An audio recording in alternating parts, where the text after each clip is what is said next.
Hi, Steve here again. The World Economic Forum tells us they want to build a better future. A future full of innovation, equity, and sustainability. They talk about a great reset to make the world more resilient after a crisis, a fourth industrial revolution, and a new age of opportunity. They paint a picture of progress. But when you listen to their critics, and I'm one, a very different picture emerges. They say to forget the press releases and the summits in Davos because the final phase they see coming is no longer a secret. It's about two things: brain chips and universal pay. And for these critics, it's not about progress. It's about total control. The official story is a masterclass in public relations. They call for stakeholder capitalism, a greener world, and a more equitable society. They host live-streamed conferences where global leaders discuss improving the state of the world. They tell you it's all about collaboration and solving the world's biggest problems together. But what is the Great Reset really? The WEF launched it as an economic recovery initiative after the pandemic, focusing on sustainable development and harnessing new technology. But critics argue it's a centrally planned agenda disguised as a recovery plan. While the WEF presents it as a series of proposals and forums for cooperation, others see secretive meetings of an unelected elite deciding our future without our consent. What we know is that we will end up with many more unemployed, and particularly also people in the grey economy, which are not counted for, who lose their jobs. So we will see definitively a lot of anger already now, but probably increased by the end of the year, because this crisis will be with us until we really have found a remedy. So we have to prepare for a more angry world. And how to prepare? It means to take the necessary action to create a fairer world, to see that we provide everybody with decent access to the health system, that we make sure that those people who are really left behind, and I'm not speaking only on national levels, I'm speaking also internationally. If I see now the tragedy in some of the emerging countries like South Africa, like some countries in East Asia, I think it's all, I don't have too many remedies. The remedies have to be discussed through dialogue by the stakeholders of our global system, but I just see the need for such a dialogue, and I see the need for action. I see the need for a great reset. Muslims are not playing no games no more. No games. And if you are not bold with your faith already, you need to start being bold with your faith. Because the Muslims, they not scared at all.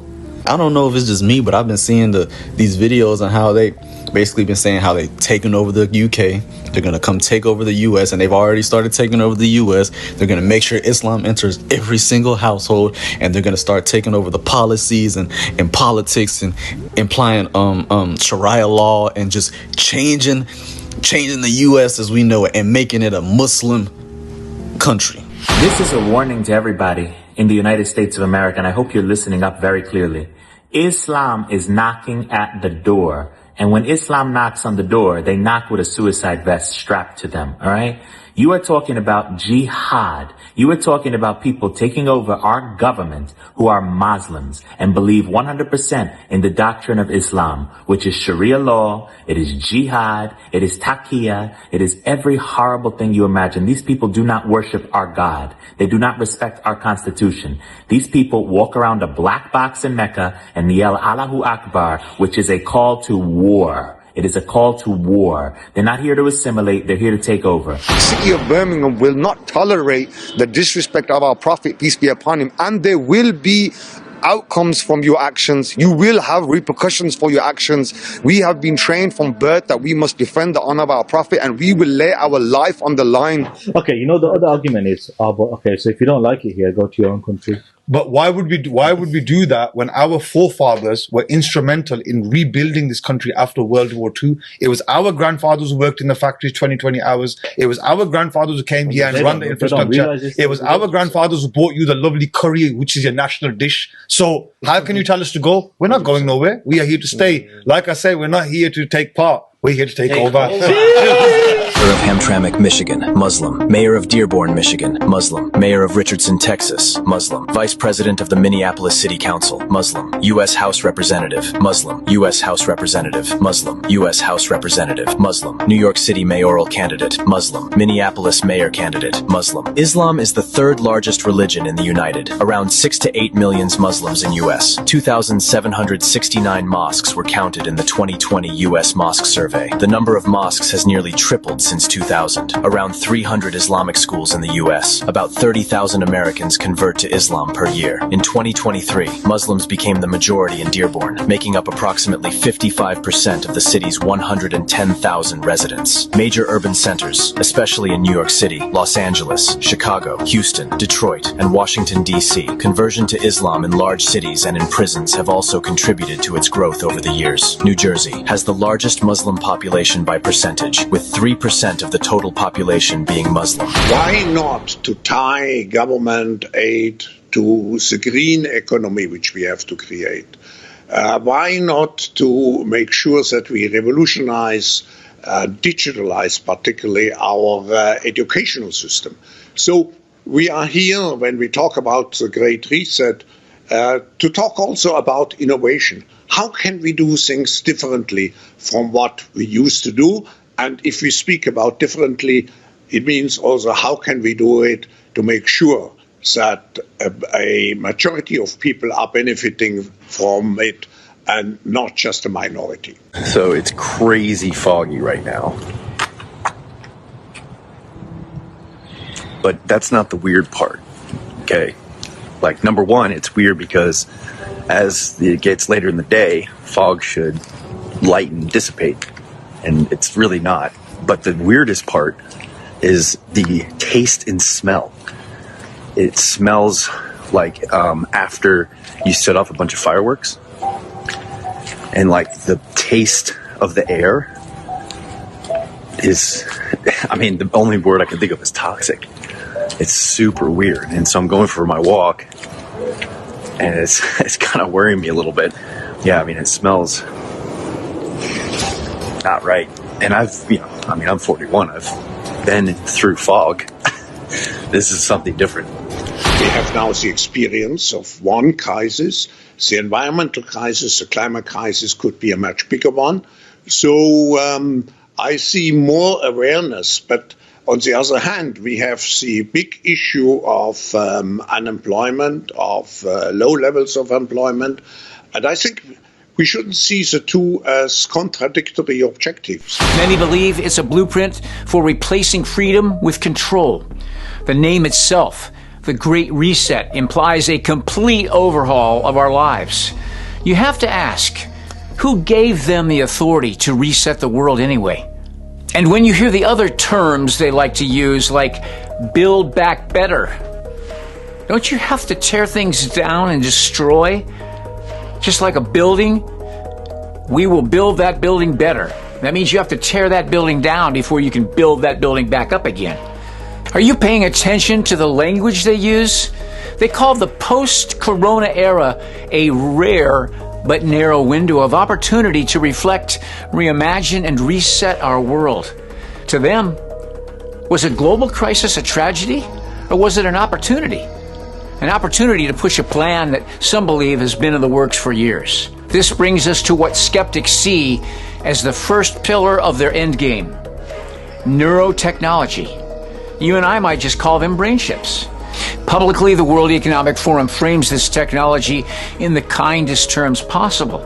Their articles talk about neural interfaces as a healthcare miracle, a way to help people with paralysis or disease.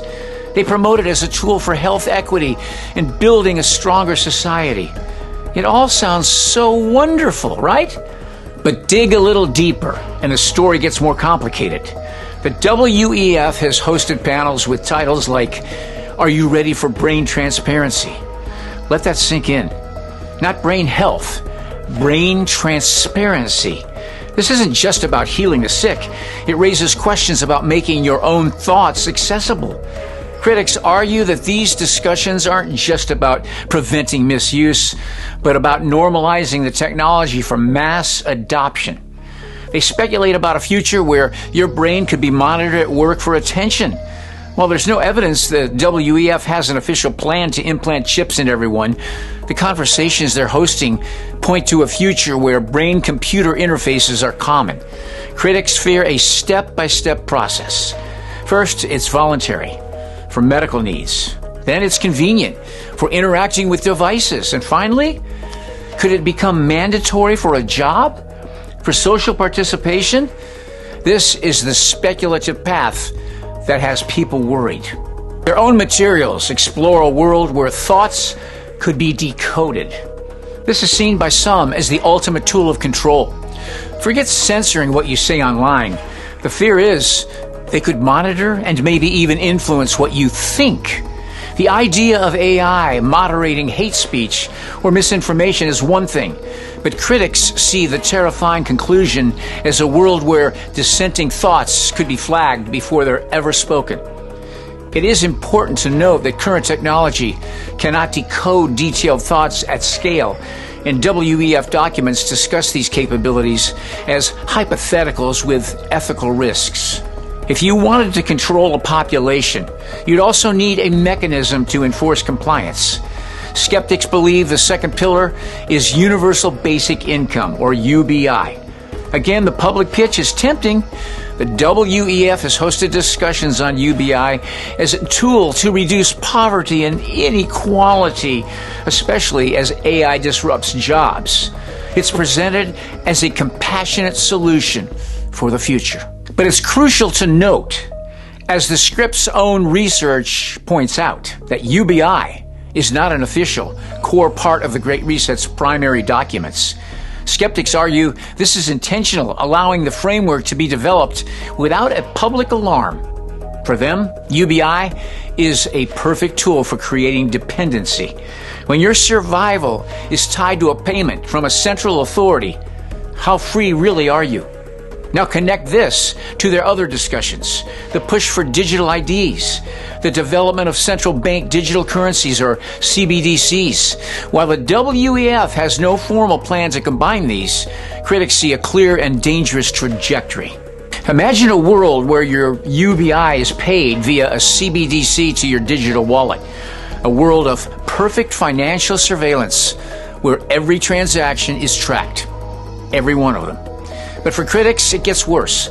This kind of system could be programmable. Your payment could become conditional. Share something they label misinformation? Maybe your payment is reduced. Exceed your personal carbon allowance? The same could happen. While this is not an official WEF program, the technological building blocks for this level of control are being developed, and critics worry it's the foundation for a global social credit system. This brings us to that infamous 2016 phrase associated with the WEF: you will own nothing and you will be happy. This line came from a speculative article by a Danish politician. It's not an official WEF policy. However, many see it as revealing the core of a vision they fear: a population of renters, completely dependent on a global authority for their income and very existence. Do you see the connections critics are making? They believe the powers that be are banking on you not paying attention. They're banking on you accepting the story of convenience and security. We've heard that before. It's time to do your own research. Share this with people you know. Don't let these concerns be dismissed when the components for such a system are being openly discussed. Now, bring two pillars together. For the critics, this is the final phase. This is the end game they fear. Imagine a world where your universal basic income is linked to your brain activity, monitored through a neural interface. For now, this is science fiction, speculation. as the technology to decode arbitrary thoughts at this scale doesn't exist. But in such a speculative future, an AI could scan your thoughts. Subversive thoughts, thoughts that question the official narrative, could be flagged, and your UBI payment could be instantly throttled. In this system, you wouldn't even need to act on a thought to be punished. The thought itself would be the crime. Your mind would become your prison. And that phrase, "you will be happy," that becomes the most sinister part of all.